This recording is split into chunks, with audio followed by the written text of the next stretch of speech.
Gareth Austin. Back in 10, it's 1 o'clock.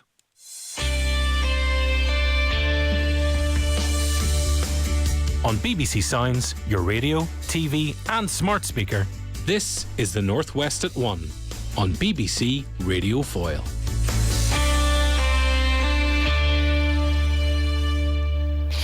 Good afternoon. With the news, I'm Teresa Craig.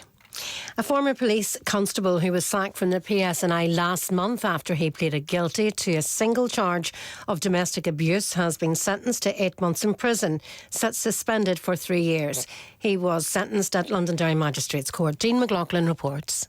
28-year-old Kyle Miller, whose address was given as PSNI headquarters at Knock Road in Belfast, had admitted subjecting his then partner to domestic abuse on dates between February the 21st, 2022 and March the 6th, 2023.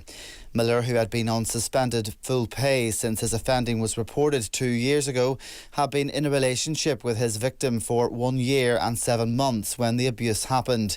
Last month, a prosecution solicitor told the district judge that Miller constantly verbally abused his victim, threatened to disclose private photographs of her and pushed her, causing her to fall and hit her head off a bedside locker. Last month, a prosecutor told the court Miller threatened to set up an online account in the victim's name on the adult content website OnlyFans. The court was told that Miller was a gambling addict who asked the victim for money many times to fund his addiction, and she gave him between £5,000 and £6,000. Sentencing Miller for 8 months in prison, suspended for 3 years, the judge said the woman is still struggling to move forward. The PSNI has been asked for comment. The family of Chloe Mitchell are still waiting to hear whether the trial of her suspected killer will go ahead next week. The 21-year-old's body was found a week after she was reported missing in Ballymena in June 2023. Her family say the trial of Brandon Rainey has been scheduled for the 23rd of February, but it remains unclear if it will begin on schedule because of an ongoing strike by barristers. In court today, it was heard work is ongoing in relation to the case, with another hearing on Monday. Chloe Mitchell's sister Nadine says the ongoing uncertainty was causing the family complete distress. I think we deserve justice. Yeah. This is not the way it should be. I'm not going to stand here and tell you that we're all doing good, because that's not the way it is. We're all struggling. We're in distress. It's just ruined us all. Traumatised. The Home Secretary, Shabana Mahmood, says she's disappointed by a High Court decision to rule that the ban of Palestine action under terrorism legislation was unlawful. In a ruling this morning, the court found the prescription of Palestine action resulted in a very significant interference with the right to freedom of speech. The group remains banned pending a further hearing and appeal by the government. The BBC's Home and Legal correspondent Dominic Kashani is outside the High Court. The key thing in this case was that the High Court said on one level the scale of activity by Palestine Action was pretty limited in terms of the terrorism allegation side of this, and therefore what had happened prior to the ban had not reached effectively the intensity and scale needed to justify a ban of terrorism legislation. It simply wasn't proportionate to act in that way at the time. There were other criminal laws available, such as criminal damage. The head of the Royal College of Nursing in Northern Ireland says a recommended pay rise for health workers needs to be paid as soon as possible. Yesterday, the Health Minister, Mike Nesbitt, said he was unable to confirm whether a recommended pay award to bring health staff in Northern Ireland in line with workers in England and Wales will be granted. The 3.3% rise would apply to thousands of health staff here, but Mr Nesbitt said he can only deliver it when he's clear about his budget. Rita Devlin from the RCN said this was disappointing. Once again, we feel like we're in this never-ending roundabout of not being able to get pay on time because the Northern Ireland Executive haven't signed off budget. And I would say that is not any place that we want to be in again this year. We want pay sorted so we can all focus on getting things right for patients. Leaders and ministers from about 50 Western countries, including Sir Keir Starmer, are attending a major summit in Munich where they'll discuss how to maintain Europe's security relationship with America. Last year, the US Vice President J.D. Vance caused anger at the meeting by accusing Europe of destroying itself. from within. Ahead of his arrival at this year's summit, the American Secretary of State, Marco Rubio, insisted Washington wasn't abandoning Europe, but said it should learn to defend itself. The BBC's Cassia Madera is in Munich following developments. It's that idea that Europe is now responsible for its own security that is at the mindset and at the heart of this Munich Security Conference. But when it comes to the Trump administration, of course, Donald Trump not here. He is sending Marco Rubio, Secretary of State. It'll be fascinating to hear if he'll be as strong in his words as J.D. Vance last year. And a £3.8 million park and ride at Bellarina rail halt between Derry and Coleraine has officially been given the go-ahead. The long campaign for a facility will include 214 new car parking spaces, including 10 disabled spaces. While the delivery and timescale of the project remains under review, the funding has now been secured.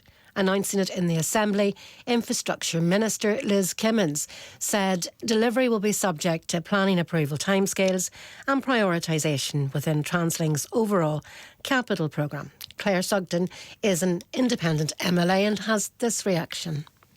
I think this announcement is very much welcome, and I think the number of spaces as well.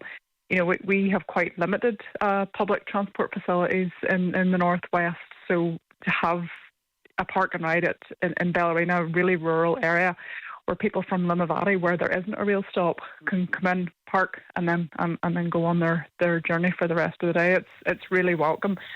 And that was independent MLA Claire Sugden there.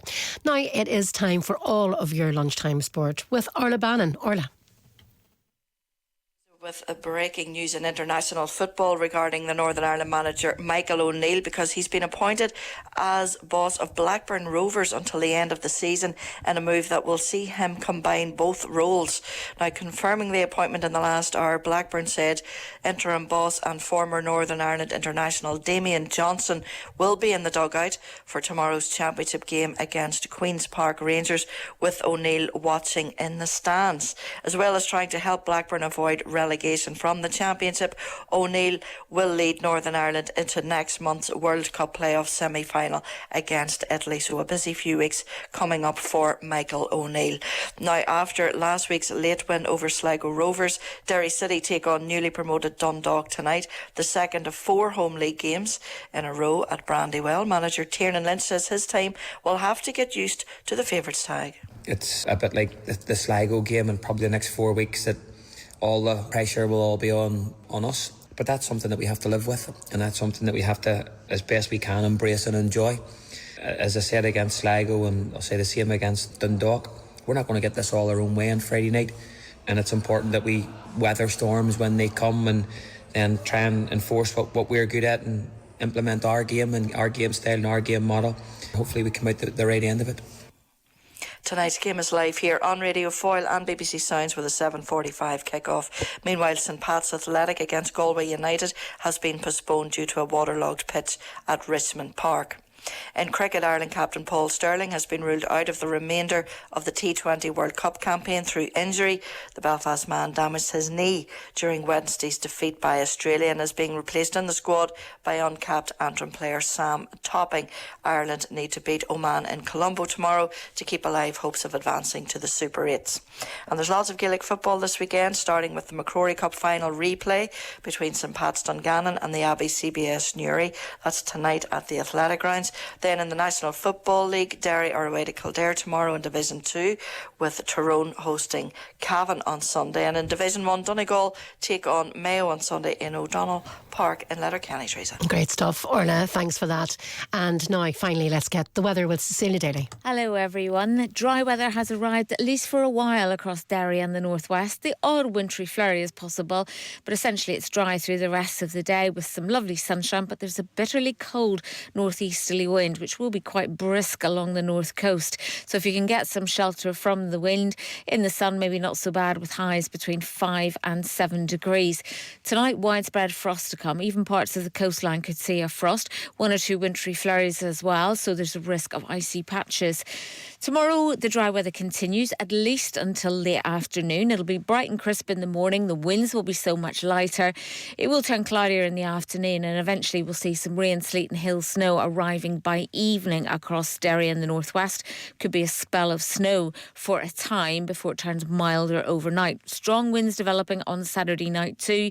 Bright and blustery on Sunday with scattered blustery showers, and it won't be as cold either. Yeah, that's the weather, Mark, and we'll have an updated too. Thank you very much indeed, Teresa. Folks, from now till 1:30, for the most part, we're in the good company of Gareth Austin. But I want to touch on the cemeteries for a wee second and just remind you, Candy Stripes fans, about parking stuff ahead of the big game tonight. Right, the phone number of the programme is 0300 123 1001, and the Facebook page has been off the chart this week with trains in Donegal and Derry and Port Stewart and City of Derry Airport and Ballykelly, all that stuff. The Facebook page, BBC Radio Foyle.